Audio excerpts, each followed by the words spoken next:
Halo,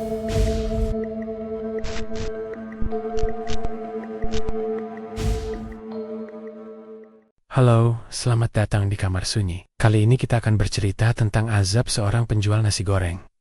Namanya Pak Darno. Umurnya udah kepala 5, tapi semangatnya masih kayak anak muda. Setiap malam, dia selalu dorong gerobak nasi goreng. Dari rumahnya ke pinggir jalan utama, di daerah Kota Gede, Jogja. Biasanya dia mulai buka sekitar jam 6 sore, sampai lewat tengah malam. Kalau lagi rame, bisa sampai jam 2 pagi. Gerobaknya sederhana. Cuma kayu warna coklat tua yang udah banyak goresan, tapi lengkap kompor gas, tempat nasi, sayur, telur, sampai tumpukan kerupuk. Bau nasi gorengnya udah kecium dari jarak 5 meter. Aromanya bikin perut lapar, apalagi kalau dicampur suara kletek-kletek wajan kena spatula. Orang-orang sebenarnya suka makan di lapak Pak Darno, karena memang masakannya enak, bebannya kuat, nasi gorengnya wangi, dan tekstur nasinya pas nggak lembek, nggak kering. Tapi, meskipun makanannya disukai, orang datang ke situ bukan tanpa was-was. Soalnya, satu hal yang paling terkenal dari Pak Darno, bukan cuma soal nasi, gorengnya, tapi juga mulutnya. Ya, mulutnya yang lebih pedas dari sambal buatan dia sendiri. Pak Darno tuh galak banget, suka ngomel, suka nyindir, suka mere-merehin orang. Apalagi kalau dia lagi capek, atau suasana hatinya jelek. Udah banyak pelanggan yang kapok gara-gara kena omel. Padahal cuma tanya, nasinya bisa jangan terlalu pedas ya Pak? Piseda dengan sinis. Kalau mau yang nggak pedas, masak sendiri di rumah sana. Tapi yang paling bikin warga nggak tahan adalah sikap dia ke anak-anak. Terutama anak-anak kecil yang sering lewat di sekitar lapaknya. Entah kenapa, Pak Darno kayak punya dendam pribadi ke anak-anak. Kalau ada yang sekadar lari-larian deket gerobak, langsung diteriakin. Kalau ada yang berdiri diam sambil lihat proses masaknya, langsung dibentak. Apalagi kalau anak itu kelihatan miskin atau compang-camping, makin jadi omelannya. Yang paling sering jadi sasaran makiannya adalah seorang anak yatim bernama Dika. Dika masih kecil, kira-kira umur 10 tahun, badannya kurus, kulitnya gelap, terbakar matahari, dan baju yang dipakai selalu itu aja kaos lusuh, warna biru dengan celana pendek, yang bagian lututnya bolong. Dika tinggal sama ibunya yang sakit-sakitan. Ayahnya udah meninggal waktu dia masih umur 5 tahun. Sejak itu, Dika bantu ibunya sebisanya. Kadang nyari botol bekas, kadang ngumpulin kardus. Tapi malam-malam, dia suka jalan kaki keliling kampung, sekadar cuci mata, atau ngarep dapat makanan sisa dari warung. Seringnya, Dika cuma berdiri di seberang lapak Pak Darno. Nggak ngapa-ngapain, cuma mandangin orang makan sambil tarik napas dalam-dalam, nyium aroma nasi goreng yang ngebul dari wajan. Tapi buat Pak Darno, kehadiran Dika kayak bawa sial. Dia langsung melotot, lalu teriak sambil nyerocos. "Heh, jangan ngiler di depan sini. Emangnya kamu sanggup beli? Pergi sono, anak pembawa sial." Orang-orang yang lagi makan cuma bisa saling pandang, ada yang kaget, ada juga yang merasa nggak enak hati. Tapi, ya gitu, nggak ada yang berani negur langsung, takut disemprot balik, takut dijutekin, atau malah dijadiin bahan gosip selama seminggu penuh sama Pak Darno. Waktu terus berjalan. Bukan cuma Dika yang jadi sasaran, anak-anak lain juga sering kena. Bahkan anak tetangga yang cuma ngantri nasi buat bapaknya aja, sempat diteriakin. Entah kenapa, makin lama, Pak Darno makin jadi, kayak dendamnya makin menumpuk. Mulutnya makin sembarangan, doanya makin kejam, dan ucapannya makin nyelekit. Suatu malam, sekitar jam 9, hujan gerimis turun. Jalanan mulai sepi, Dika luit lagi di depan lapak Pak Darno. Tapi kali ini dia nggak berhenti, dia jalan pelan, sambil nandak. Tapi sebelum dia bisa nyebrang ke seberang jalan, Pak Darno udah keburu teriak. "Woi, jangan muter-muter kayak setan kelaparan. Udah sana pulang, bikin rezeki mampet aja kamu." Dika nggak jawab, tapi langkahnya makin pelan. Dan akhirnya dia berhenti. Matanya merah, mungkin nahan tangis. Dia nengok sebentar, lalu ngelanjutin jalan. Tempest. Tapi malam itu, warga yang biasa jajan di warung tetangga lihat Dika nangis sambil duduk di emperan. Seorang ibu penjual gorengan samperin dia. Dika bilang pelan, "Aku cuma pengen bantu ibu di rumah, tapi selalu disuruh pergi. Cerita itu menyebar cepat. Beberapa warga mulai ngomongin tingkah Pak Darno. Tapi lagi-lagi, mereka bingung. Mau neger langsung takut ribut. Mau lapor RT, urusannya dianggap sepele. Akhirnya, semua cuma bisa bisik-bisik. Sambil berharap Pak Darno sadar sendiri. Sayangnya, harapan tinggal harapan. Besoknya, Pak Darno malah makin beringas. Dia ngomel dari mulai buka sampai tutup. Bahkan sempat bilang gini ke pelanggan yang bawa anak kecil. Lain kali makan jangan bawa anak. Bikin rame, bikin rejeki. Seret, pelanggan itu langsung pulang. Dan sejak saat itu, nggak pernah balik lagi. Hari demi hari, suasana lapak Pak Darno makin gak enak. Bukan cuma karena sikapnya, tapi juga karena aura tempatnya berubah. Angin sering kenceng lewat tiba-tiba. Padahal nggak hujan. Kucing-kucing liar yang biasa numpang makan sisa nasi goreng juga mulai jarang datang. Dan yang paling bikin merinding, kadang-kadang ada suara anak kecil nangis pelan dari arah tong sampah di belakang gerobaknya. Tapi Pak Darno tetap cuek. Dia merasa semua baik-baik aja. Dalam pikirannya, dia cuma jujur. Nggak suka anak kecil yang ngomong. Nggak suka orang ngilerin dagangan dia. Ya usir. Tapi dia lupa, nggak semua ucapan bisa dikeluarin semaunya. Kadang, ada kata-kata yang bisa berubah jadi doa. Dan kalau doa itu penuh kebencian, bisa aja balik nyambar diri sendiri. Malam itu, kota gede masih diselimuti gerimis. Tapi hujan yang turun mungkin juga pertanda kalau sesuatu yang lebih besar sedang menunggu di balik langit yang muram. Malam itu langit Jogja kelabu. Awan menggantung rendah. Udara lembab, dan angin berhembus pelan-pelan seperti bisikan dari alam. Daun-daun pohon terembesi di pinggir jalan bergerak pelan, kayak lagi ngasih isyarat sesuatu. Tapi meski suasana agak muram, Pak Darno tetap buka lapak. Seolah nggak peduli cuaca, dia tetap dorong gerobak nasi gorengnya ke tempat biasa. Api kompor dinyalain, wajan dipanaskan, dan bumbu ditumis dengan suara mendesis yang khas. Bau nasi gorengnya tetap menggoda. Tapi malam itu, entah kenapa, suasananya beda. Pelanggan tetap datang, tapi lebih sedikit dari biasanya. Biber, bungkus, lalu buru-buru pulang. Mungkin karena mendung yang makin berat, atau mungkin juga karena mereka ngerasa hawa di sekitar Pak Darno makin aneh. Nggak tahu kenapa, orang-orang jadi lebih pendiam. Bahkan Mas Iwan, pelanggan setia, yang biasanya suka ngobrol panjang, malam itu cuma bilang 1 porsi aja Pak. Pedas sedang, lalu diam. Di sisi lain jalan, bayangan kecil mulai muncul. Dika, seperti biasa, jalan kaki sambil nunduk. Daya, pakai jaket lusuh warna coklat, celana kedodoran, dan sendal jepit yang udah tipis. Tapi, kali ini beda. Dika nggak mandang gerobak Pak Darno. Nggak ada tatapan pengin. Nggak ada lirikan. Dia cuma lewat pelan, tanpa suara. Kayak bayangan. Pak Darno yang lagi ngaduk nasi goreng, langsung noleh. Wajahnya langsung nyeringai kesal. Hei, anak setan, jangan lewat sini lagi. Ntar jualanku sial. Orang yang lagi makan langsung tersedak. Satu orang bahkan nyipratin teh hangat ke bajunya sendiri. Saking kagetnya. Tapi Dika tetap diam. Dia cuma berhenti sebentar, lalu pelan-pelan noleh ke arah Pak Darno. Wajahnya pucat, matanya merah. Bukan karena marah, tapi seperti habis nangis, Pak.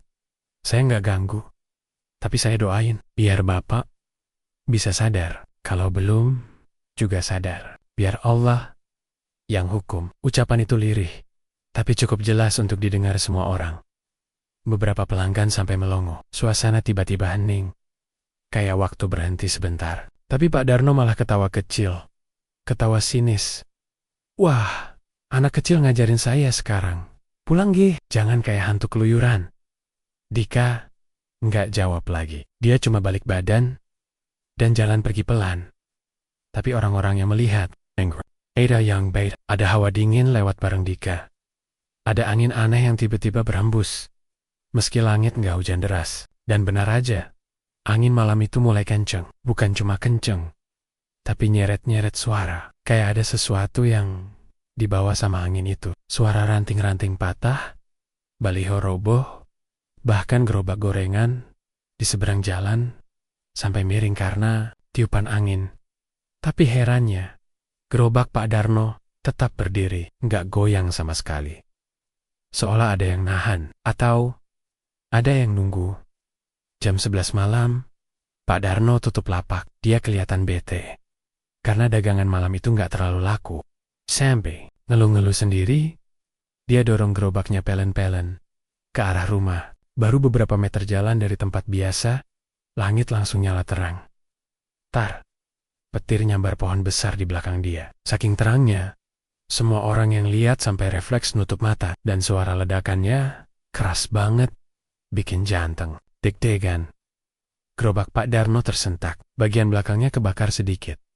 Tapi anehnya, Pak Darno sendiri nggak kenapa-kenapa. Cuma terdiam beberapa detik lalu enggedumal. Dasar malam sial, petir ikut-ikutan, bikin repot. Besoknya, berita tentang petir itu nyebar.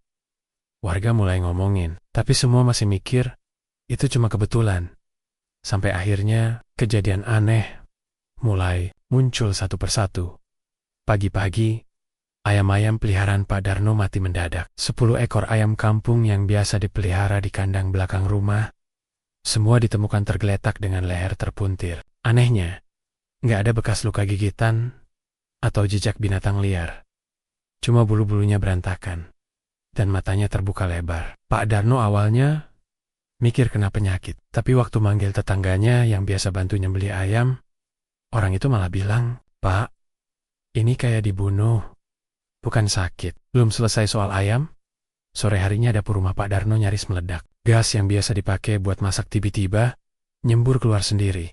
Padahal nggak ada yang nyalain kompor. Bau gas nyebar kemana-mana. Untung anak tetangganya nyium bau itu duluan dan bantu matiin regulator.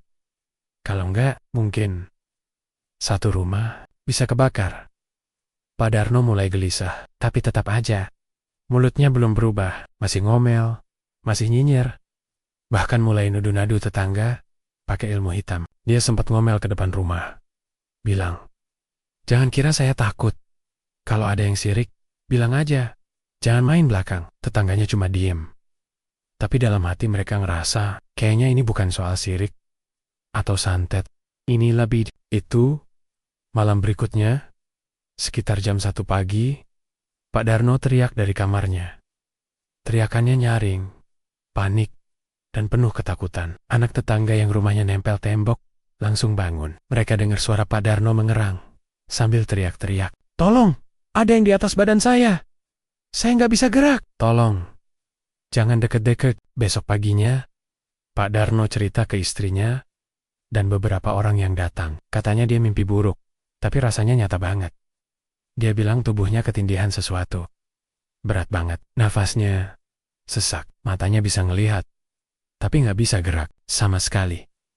Dan di pojok kamar, dia lihat bayangan anak kecil berdiri sambil menatap dia. Wajahnya pucat, matanya merah menyala, dan mukanya datar, kosong, tanpa ekspresi. Anak itu cuma berdiri di situ, nggak ngomong, nggak gerak, cuma menatap tajam. Waktu cerita itu, wajah Pak Darno pucat. Untuk pertama kalinya, dia nggak banyak ngomong. Tapi siangnya, dia udah mulai maki-maki lagi ke penjual sayur depan rumah. Seolah mimpi semalam gak berarti apa-apa. Tetangga mulai bertanya-tanya. Ini kayaknya bukan kejadian biasa, bukan mimpi sembarangan. Apalagi kalau dia ingit-ingit. Sejak malam Jumat waktu dia bentak Dika, suasana di sekitar rumah Pak Darno berubah drastis. Malam-malam jadi lebih sunyi dari biasanya. Kucing liar udah nggak ada yang berani enggubek-enggubek tempat sampah di rumahnya. Dan yang lebih aneh, kadang orang-orang yang lewat depan rumahnya malam-malam mendengar suara ketukan. Pelan, berulang. Seperti anak kecil yang ngetuk pintu sambil nunggu dibukain. Tapi pintunya selalu tertutup rapat. 3 hari setelah kejadian itu, keadaan Pak Darno mulai berubah drastis. Awalnya cuma panas biasa, tapi lama-lama panasnya makin tinggi, terutama saat malam tiba. Kalau siang, badannya masih bisa digerakkan walaupun lemas. Tapi begitu matahari tenggelam, suhu tubuhnya kayak naik 2 kali lipat. Kulitnya merah, bahkan sampai kelihatan kayak melepuh di beberapa bagian. Istrinya panik, manggil tukang urut bawa ke Montri. Tapi nggak ada yang bisa nurunin panasnya. Malam pertama, dia cuma mengigau. Tapi malam kedua, jam 2 pagi, suaranya meledak. Teriakannya bikin satu RT kebangun. Mereka ngelilingin saya. "Jangan deket, Jangan liatin saya. Begitu teriakannya berulang kali. Suara kasurnya geser-geser. Istrinya bingung mau ngapain. Pak Darno bilang, ada anak-anak kecil yang muncul tiba-tiba di kamar. Mereka berdiri melingkar di sekitar tempat tidurnya.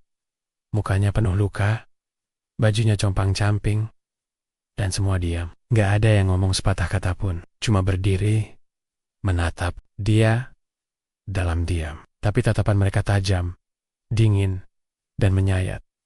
Esok paginya, orang-orang mulai berdatangan. Wajah Pak Darno kelihatan lebih pucat dari biasanya, tubuhnya lemas, dan matanya merah. Dia mulai minta maaf ke tetangga-tetangga, ke ibu-ibu yang dulu pernah dia bentak, karena anaknya duduk dekat gerobak, ke bapak-bapak yang pernah dia maki, karena bawa cucunya makan nasi goreng, bahkan ke tukang sayur yang sering kena semprot tiap pagi. Tapi, waktu ada warga yang dengan baik nyaranin supaya dia juga minta maaf ke Dika dan ibunya, reaksi Pak Darno malah di luar dugaan.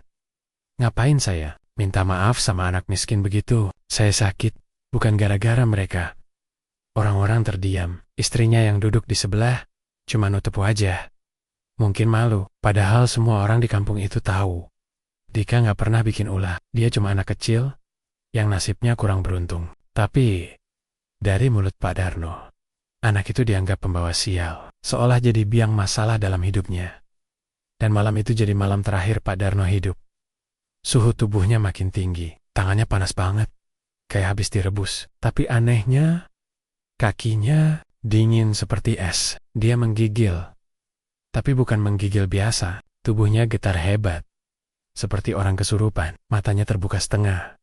Bibirnya komat-kamit, tapi nggak jelas ngomong apa. Istrinya sempat membaca doa-doa pelan-pelan, berharap suaminya tenang. Subuh-subuh, sebelum azan berkumandang, nafas Pak Darno terhenti. Diam. Mendadak, tanpa suara, istrinya teriak, manggil tetangga. Dan dalam waktu singkat, rumah itu penuh orang. Tapi semua datang, bukan cuma karena duka, tapi juga karena rasa penasaran. Semua orang tahu, Ada yang enggak beres sejak malam Jumat itu.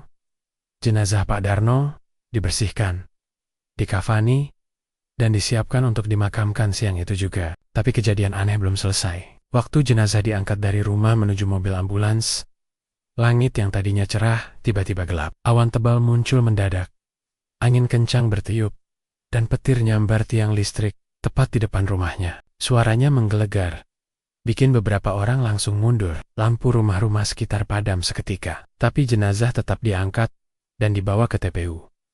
Sesampainya di TPU, langit makin muram. Warga yang ngiringi mulai berbisik, "Beberapa lansia." Bahkan udah duduk agak jauh, nggak mau terlalu dekat. Waktu petugas penggali kubur mulai buka liang lahat, langit nyala lagi. Petir kedua nyambar pohon beringin besar di dekat kuburan. Suaranya lebih keras dari yang pertama. Daun-daun pohon berjatuhan, dahan besar patah, dan menimpa salah satu nisan tua. Suasana makin tegang. Ada ibu-ibu yang langsung pamit pulang, tapi prosesi tetap berjalan.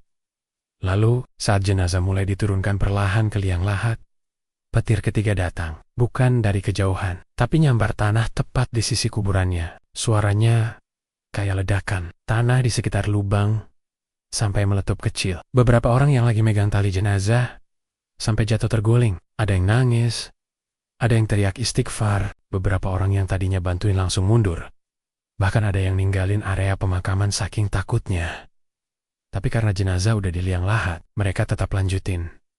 Doa dipanjatkan dengan wajah pucat. Galiannya ditutup pelan-pelan, dan nisan sederhana dipasang. Tapi suasana masih tegang. Langit tetap gelap, walaupun waktu udah siang. Angin tetap berhembus kencang.